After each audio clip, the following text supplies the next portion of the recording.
करणार म्हणजे तुझं इकडं ओपन झालं, बरोबर. हा काय आहे, करंट ट्रान्सफॉर्मर, सिटी म्हणतात तर. सिटी काय काम करते तुझं, त्याचे दोन काम असतात. तर प्रोटेक्शन कसं, त्याला रिले असते.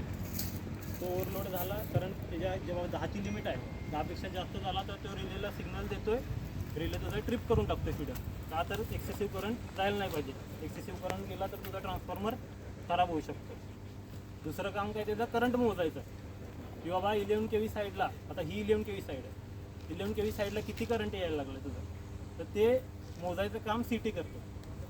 सिटी अशी तर ही प्रत्येकाचे वेगवेगळे आहे. सिटी त्याची सिटी वेगळी. इथून ह्या ट्रान्सफॉर्मरमधून किती हा इन्कमर आहे, इथून 2 गेलं पुढं, इथं फक्त इथं बघा तुम्ही, हा सिटी आहे. सिटी नंतर हे परत काय केला, बे तयार झाला. 11 kVचा एक बे तयार झाला.